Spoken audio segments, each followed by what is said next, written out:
How's everyone doing? Are you all sitting there in suspense, watching the statistics of the voting? Yeah, me too. Me too. It's an interesting time for sure, and I have a lot to say about what's going on right now. Oh my goodness, do I have a lot to say. The thing that I really want to get across is that regardless of the results of what's occurring right now, is that we have seen that nearly half of America has supported an outright racist, sexist, homophobic individual. And what we need to really realize is that what we're seeing is important with regard to the election in general, but there is so much more that regarding what we can learn via everything else that's being discovered. You see, we are seeing we've known this for a very long time. We've known the infectious way of thinking that has been distributed throughout America, but so many people are in denial. But now, you can see it clearly with numbers. Again, regardless of who wins, we have seen that half of America has decided to choose hatred, to choose evil. And for terrible reasons at that. So what I want to emphasize is that we are, America has a choice to make, and it's in the middle of, one of the biggest choices in modern American history. But regardless of the choice that is made, America has shown its true colors, and we have a lot of work to do. And what I want to get across in what we're talking about today is how we can go forward knowing what we know as Hyperions, or those who may not particularly identify as Hyperions, but still watch this channel and share our ideas and share our ideals, what we can do moving forward. Because there is a big problem in this country and in the world as a whole. And it's being clearly shown.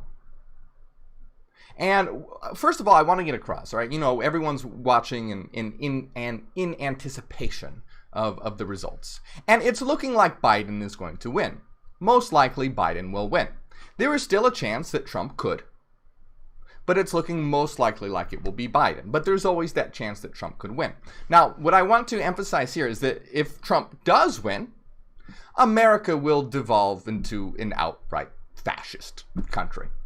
Fascism will begin. It has already been slowly ramping up. The bud of that has already shown, but if he does win, fascism will occur. Now, the thing or develop rather. Now, what about if Biden wins? Now, the thing that I want to emphasize that if Biden wins, it's not like, oh yeah, everything's just going to be fantastic and wonderful. Because it's looking like most likely Biden will win. Well, what's the danger if Biden wins? The danger if Biden wins is for people to fall into a sense of complacency. Because see, with Trump, racism, sexism, bigotry, all that is revealed for all to see. And then people get angry and they want to fight against it. However, the danger with a Biden presidency is that people will become relaxed and complacent in that all of the evil that has now infected America will be sort of more swept under the rug, because that evil has always been there, right? Before Trump, it's not like Trump came to power and then suddenly half of America became horrible. It's that he revealed it. He revealed it to be so. So if Trump is gone, the danger then lies in the people becoming complacent and turning a blind eye to all the problems that are clearly infected in America. So what we need to do is we need to be ready, and we need to be conscious of everything that's going on, regardless of who wins. Though again, it's looking like it will be Biden. That's what it's looking like. It's not a sure thing, and of course, that's who I would prefer to win, of course. And I've given, my reasons before, because it's much easier for us to get our information out there in you know, an administration like that rather than outright dictatorship. So what I really want this stream to be about is talking about how, yes, the election itself is important, but how we can look at the situation of our system as a whole, as America as a whole, and the world as a whole, and how we as Hyperions and those who share common ideals, if you're not necessarily a Hyperion yet, can begin to spread seeds of information to raise consciousness that is beyond this sort of small scale event. Now, I know it's funny, you know, well, this is a small scale event, this is a huge event. No, it is a huge event. But in the big picture, we want to build an entirely new world. And we don't want to get distracted by what's happening right now. Even though it's incredibly important, we want to see what we can learn from it and how we can utilize it to begin spreading our message, which is light years beyond these very human, mundane sort of politics that take place.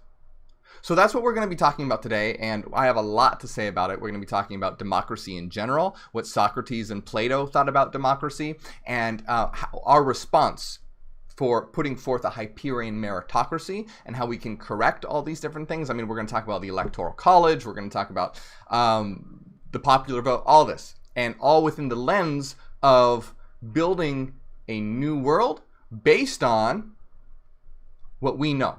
Right, based on the idea of being eternal minds, of being these beings that are, you know, here for a purpose of transforming the world and living within a collective.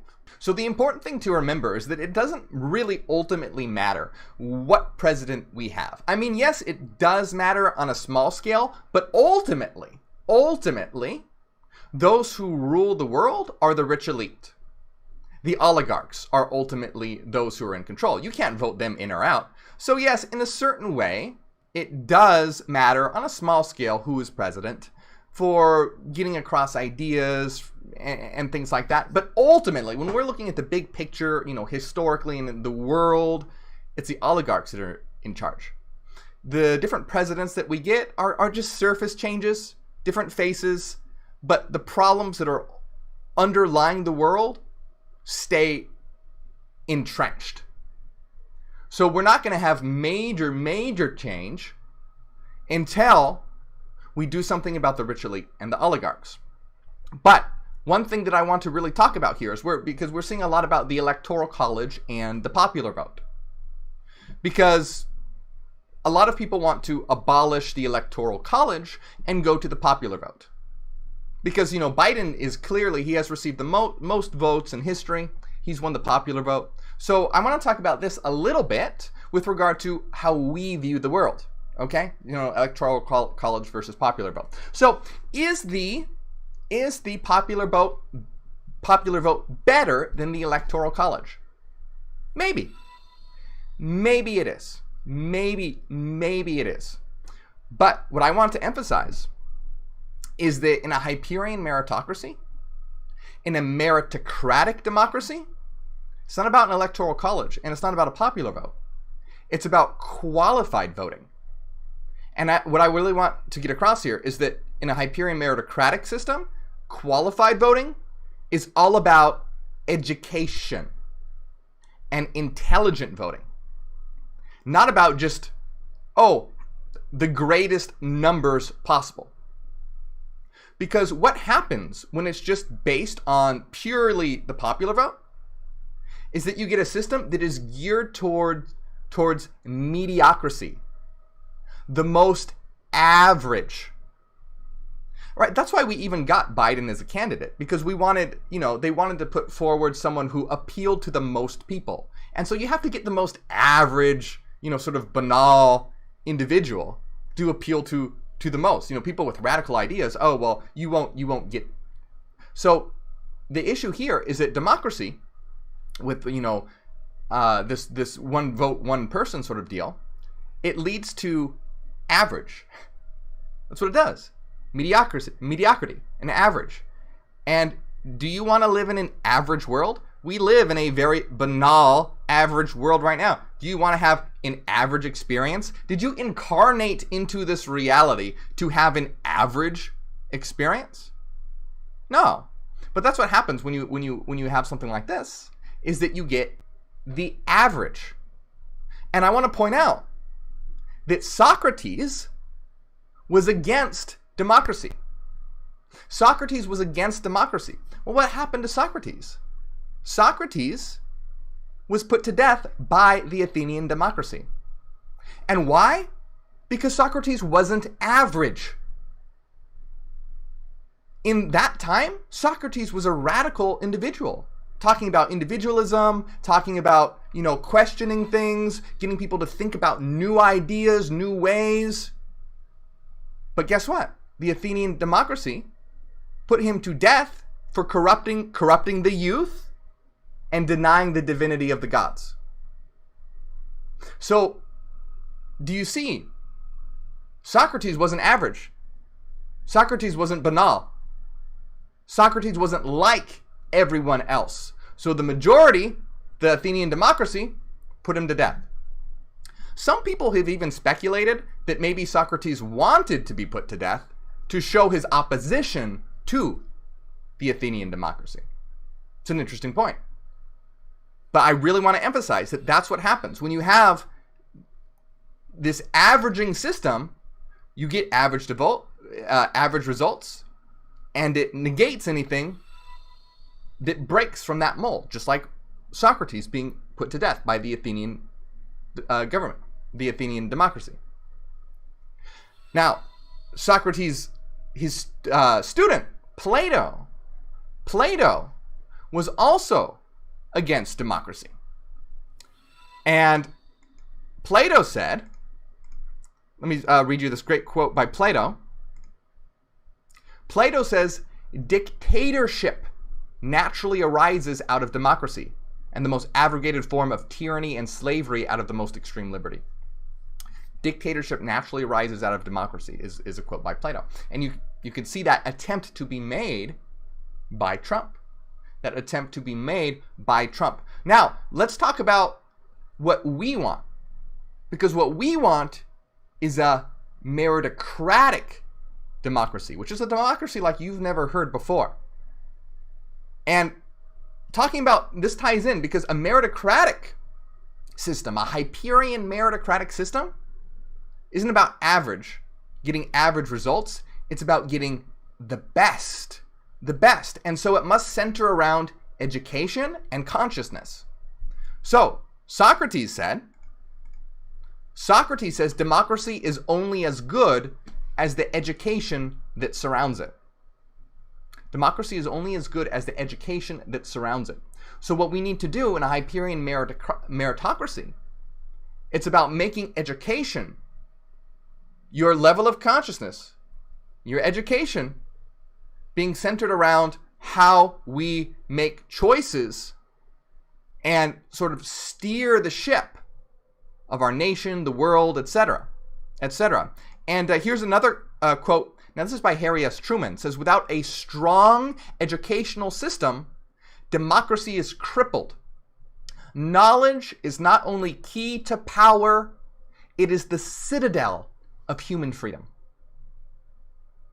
So in a Hyperion meritocratic system, this is why education and intelligence and consciousness must be implemented. And so how does this sort of work? Well, this works by what you would call qualified voting. And this is a weighted voting. So right now, in a sort of popular vote democracy, what happens is that look, 2 votes by, let's say you have 2 racist, homophobic, sexist individuals. 2 votes by, uneducated racists will outvote 1 philosopher genius. Imagine 1 highly conscious, a Socrates or something like this, would be outvoted by 2, uneducated racists. This is the danger of a popular vote mentality. So what we need to be centered around education. Again, that quote by Truman is so great. Knowledge is not only key to power, it is the citadel of human freedom. The key is in qualified voting. And what does qualified voting means? It means that if you want to vote on an issue, you have to show that you know something about it. And the more that you know about the issue, the more weighted, the more important your vote is. So someone that knows absolutely nothing shouldn't get a vote on something at all. I mean, obviously not, right? So should let's say a man who knows nothing about women's freedom, women's rights, or whatever, vote on what women do with their body? No. If you want to vote on something like that, you need to become educated. You need to take certain classes. You need to study. You need to show that you have thought about it, are knowledgeable on it, and have, different ideas. So basically what it is that you get to vote if you can show that you know something about what you're voting for. And again, this shouldn't be a radical idea. So many people are going to be like, oh, that's so radical. Guys, remember, as I always say on these streams and when I talk, these are not radical ideas. They should be common sense. So try and remove yourself from that brainwashing of your culture that tells you, oh my God, that's so radical, and realize that's not fucking radical. It's common sense. If you want to vote on something, you should know about what you're voting for. You should know something about what you're voting for. That's not radical. It's common sense. So if you want to, vote about something about climate change, you need to show you know something about climate change. If you want to vote about something regarding, the education system, you need to know a little bit about the education system. And that's the whole idea when it comes to a meritocratic system in qualified voting, is that you need to show that you know something about what you're voting for in order to make a change, in order to have a say in it. And the more you know about it, the more weight that your vote will carry, the more weighted your vote will be. And this is how we move away from an average and start moving towards excellency. How we start moving towards, a brilliant new world with cutting edge and radical ideas that do you see like how slow things are taking to move? There are some good things that I want to talk about.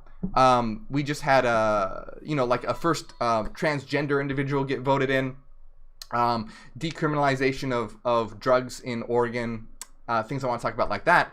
That's great. But do you see how long it takes for new ideas and new ways of thinking and things that just should be, fine? It takes so long for things to roll out. I think also there was the first openly gay African American person voted on the Senate or something. I'm gonna show you all this because that's great. But do you see how long it takes for any of this to occur? So the important things that I really want to stress here and really want to talk about is this idea of having education and consciousness and qualified voting being the answer to get away from mediocrity and banality and stepping into excellence, stepping into brilliance. A world where we have the best ideas, not the most average ideas. Because then we get an average world and an average experience. And I don't know about you, but I did not fucking incarnate into this world to have an average experience. It's a disgrace to what we are as beings. We are not average beings. We're transformers. We're creators. We're here to transform, create, and experience. And another analogy that I want to give you, right, about this whole idea about popular vote versus qualified voting. Imagine that if you're on a plane, I've given this example before, but imagine that if you're on a plane, and let's say for whatever reason, the pilot dies, right? So there's no one steering the plane, and you're like, oh no, what are we going to do? There's no one steering the plane. So let's say you have two people on the plane, one who's a loudmouth, and then another person who has piloting experience. But let's say the person who has piloting experiences is sort of quiet and reserved. But then you have the loudmouth who knows nothing about planes going, oh yeah, I'm the best pilot there ever was. I've flown 1 million planes. I know I'm the best. I'll get you there. right? But he really knows nothing about it, but he's just lying and loud. And if you take a popular vote, with the people on the plane, guess what? They're probably going to vote for the loudmouth because he uses rhetoric. He's convincing. He's a showman. He gets you, he'll get that. And then you're going to crash and burn and die because of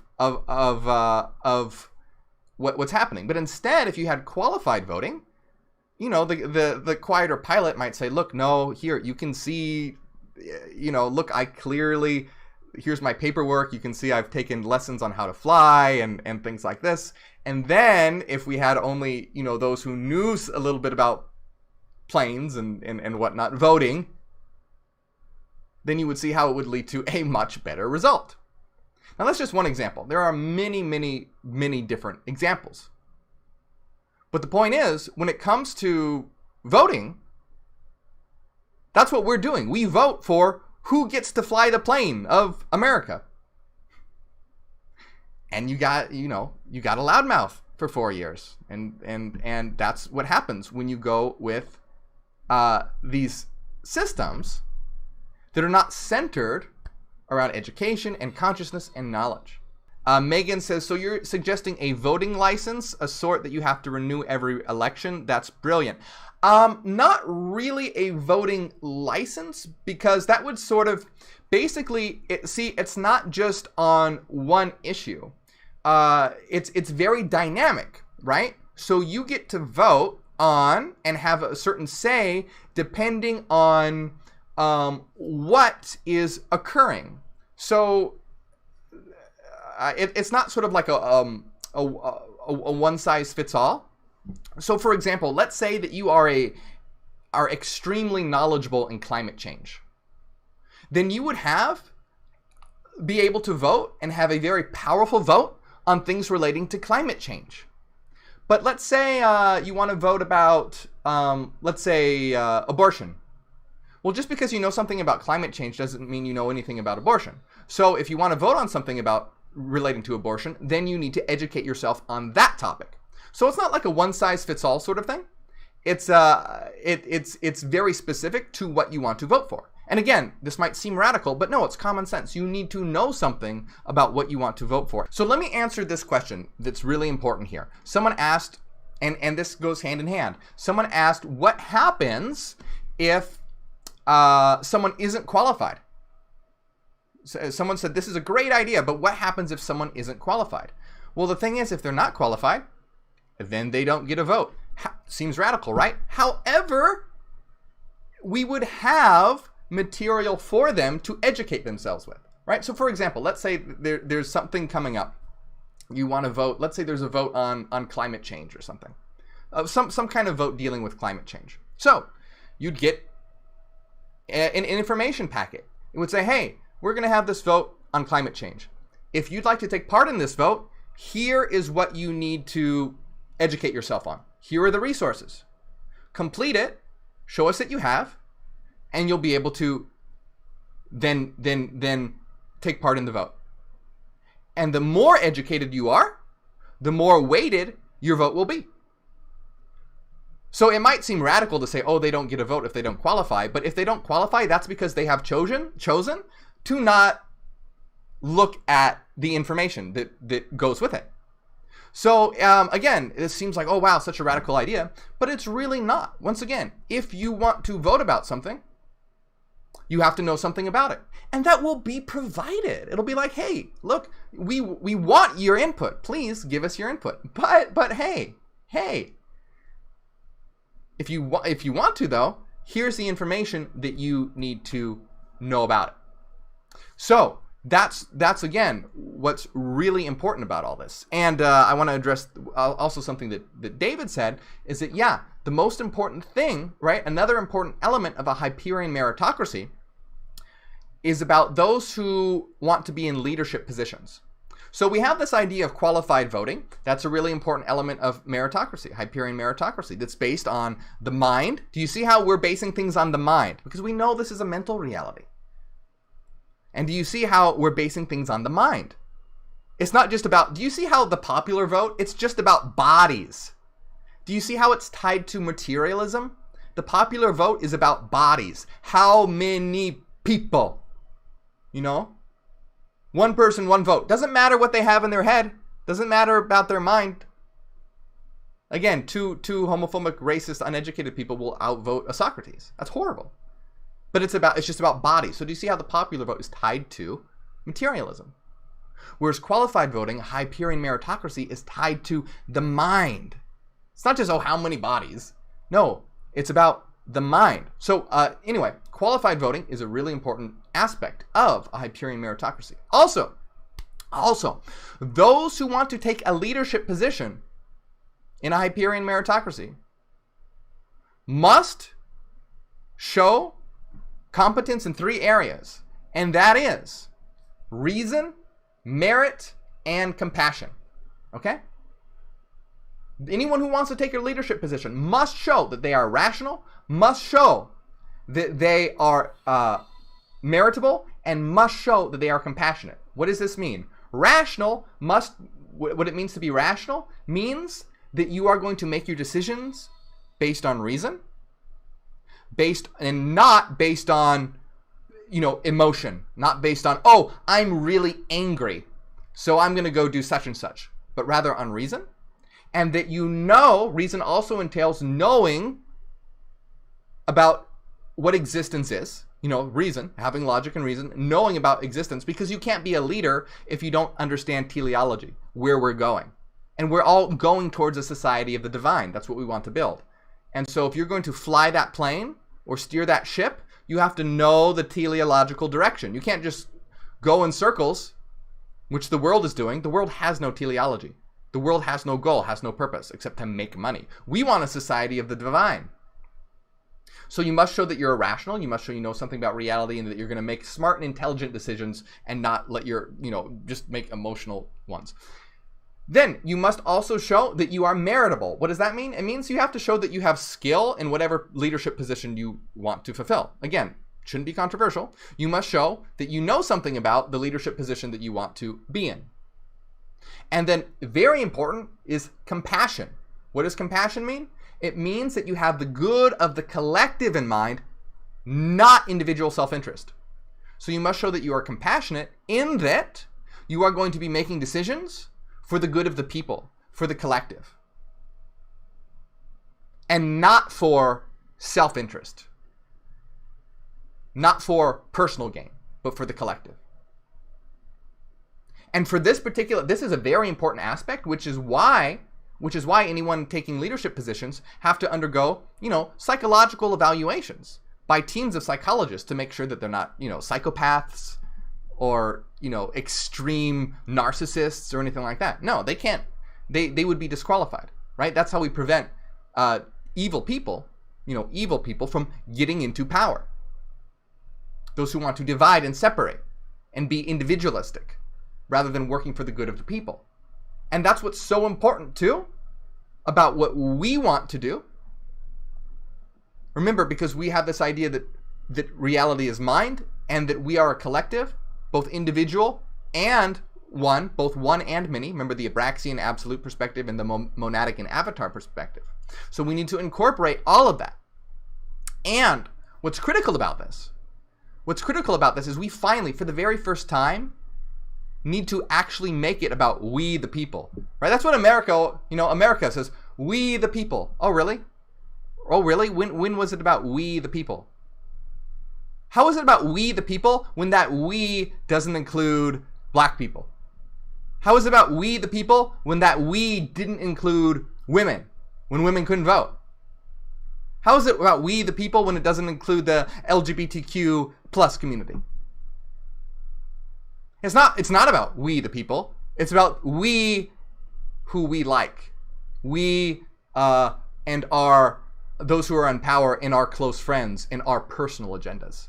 Their individualistic agendas, what they want.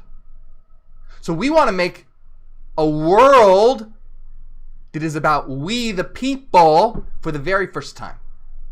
Because it's never been about we the people. Never ever has it truly been about we the people. And that's what we need. That's what we need. So I want you to see how what we want is based on these underlying ideas of reality. The reality is mental, that we are a collective experiencing ourselves through individuality, and that we have a purpose of creating a divine society, and how that reflects all our ideals. And how our current system is so tied to materialism and capitalism and empty vapidness, you know? Even the idea of a popular vote is, again, it's just about bodies, the number of it's an avatar perspective. We need to get out of this avatar perspective when dealing with these things and enter into both the monadic and, most importantly, the absolute perspective, so we can have a teleological striving for creating a society of the divine. Metempsycho says, the education material describing sounds like the primers they already sound out. The people disseminating info would need to be without bias. Oh, yeah, well, no, absolutely. I mean, that's the thing. Yeah, you get...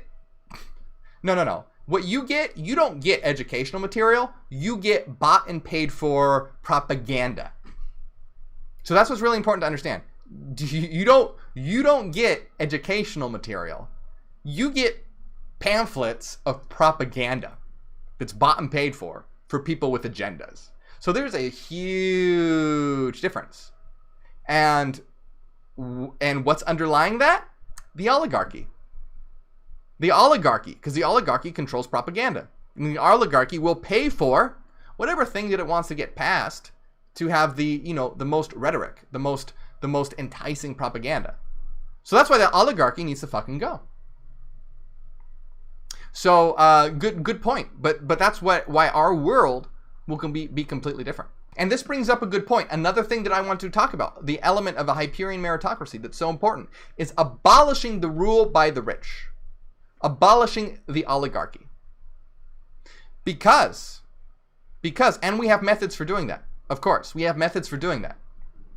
And the reason why that we need to abolish the oligarchy is because we can never have a true Hyperion meritocracy when the oligarchy is in power, because they will pervert and distort any attempt at this. So, to implement a true Hyperion meritocracy, which we want to do across the world, by the way, across the world, we must abolish rule by the rich.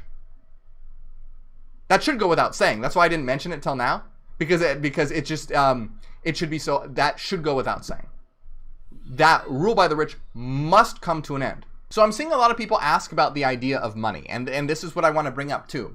Look, so a Hyperion meritocratic system is dialectical and teleological. Teleological means that it has a goal. Dialectical, it's complicated, but in essence it means that it's evolving. So it's evolving. And so someone asked about, well, what do we do about money? The thing is that as we implement, a Hyperion meritocracy, we can't get rid of money overnight. If we tried to get rid of money overnight, the world would be thrown into chaos, okay? So what happens is that we implement a system of transition that starts to de-emphasize, to take the emphasis off of money and start putting emphasis into other areas such as creativity, actualization, and making the world a better place. So the idea here is that, no, we can't get rid of money overnight. What we can do, though, is get rid of the vast inequalities that exist. And that means by making sure that a billionaire class cannot exist, by putting laws into place and enforcing those laws to where a billionaire class cannot exist, and to make sure that disproportionate amounts of wealth cannot exist as well. So money will still exist because we can't get rid of money overnight. It's just, we literally can't do that. It would be impossible. You can't. Right? And this is a real system, right? This is not a pie in the sky utopia idea. This is something that we actually will implement. So it has to actually work. All right. So you can't get rid of money overnight. That is an impossibility. That would be like saying, oh, everyone just needs to love each other tomorrow. Yeah, that would be great if we could do that, but That's not going to happen. So what you basically have to do is just shift the emphasis away from money, eliminate in the oligarchical class, the billionaire class, by putting laws into place that forbid that from ever occurring, and taking away disproportionate wealth. Now, I've talked about this so much in my other videos. So if you want to go look at my other videos on this topic. So I'm just going to say it really, really quick. But basically what happens in a meritocratic system to eliminate this hoarding of wealth, one is by making sure that everyone has what they need, such as a universal basic income, free housing, free healthcare, and the world's finest education for free. That's important. The world's because remember, this is a society based on mind, not bodies, not avatars. So the world's finest education for free to create a highly conscious society. That's why we want to raise consciousness. And remember, this education is not just about fact memorization, but understanding how to think, how to raise your consciousness, how to become a truly rational and knowledgeable, conscious being. Okay, so super incredibly important there. But as I was saying. And then, though, what happens is that, yes, you should be rewarded monetarily with money based on your achievements. So, for example, if someone's just lazy, doesn't do anything, sits around and watch Netflix all day, yeah, they're not going to get a large sum of money. Sorry, but they're not. But those who contribute to society, create works of art, help create Dionysian zones, help create advancements in ontological mathematics, help, in leadership positions, things like this.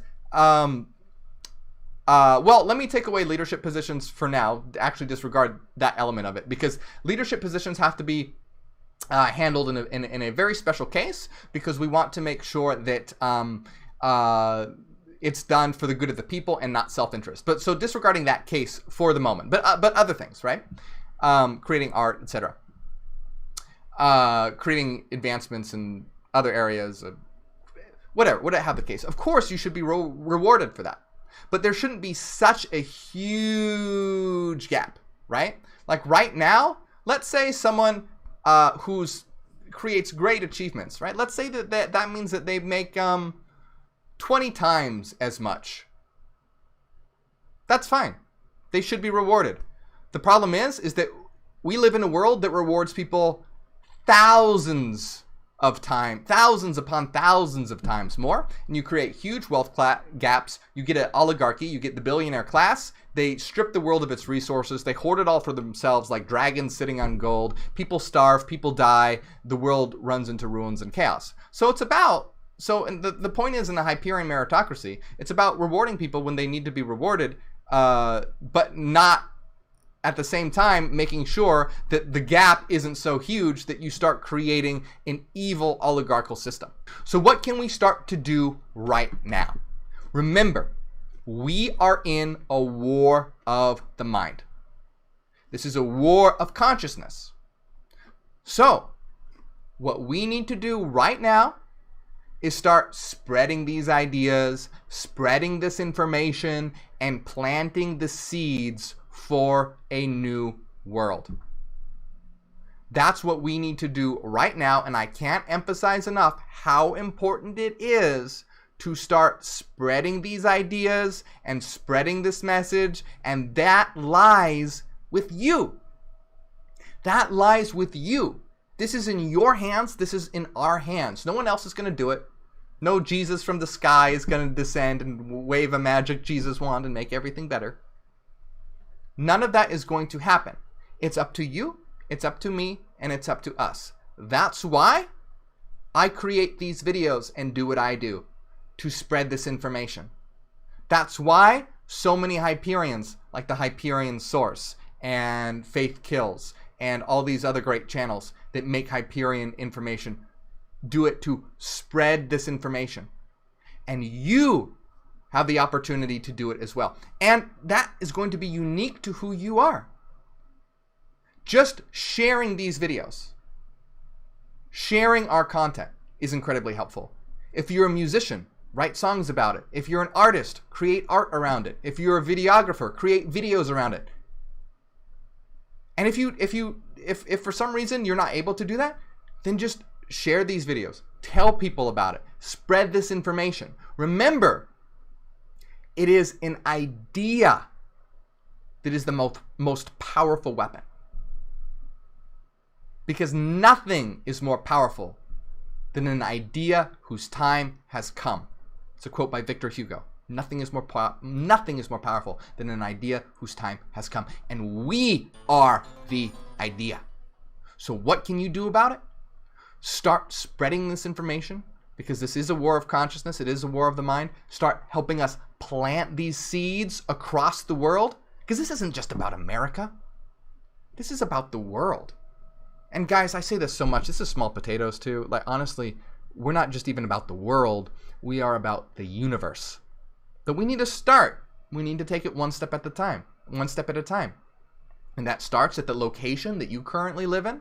But if all of us work on that, the location that we currently live in together, we'll start spreading, planting those seeds, and then come to fruition and begin to bloom as these ideas take root. Look how fast we are growing. We're already at 135,000 subscribers. And again, it's not about the numbers, but it's about showing how these ideas take root and start to spread. I see us growing so fast. Every week, we get bigger and bigger and bigger. And that is a testament. That is a testament of the power of the idea. So, this is in your hands. It's in my hands. It's in our hands together. Don't think someone else is going to do it. Don't look to, oh, well, that person will do it. No, I'm talking to you right now. You. And you can do it simply by talking to people about this, sharing these videos, sharing these ideas. Whatever talent you have, use those talents, use those skills to spread this information. And get excited about this, because remember, if you are watching this and these ideas are resonating with you, you are part of that tiny fraction of humanity that gets it and sees what the vast majority of the world cannot see. You have the eyes to see and the ears to hear. And you are part of history in the making. You are one of the first.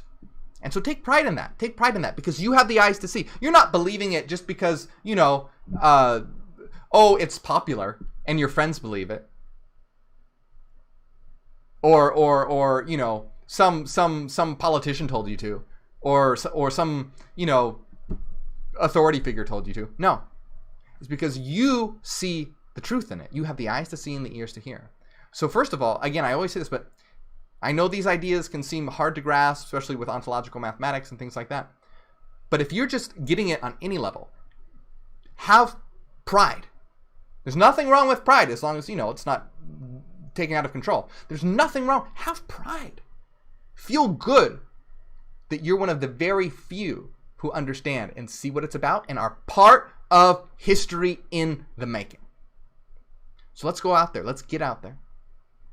Spread information, spread consciousness through our creation, through our catalysts. For those of you who have Book 0, look in Book 0, the part on catalyst creation. Create those catalysts.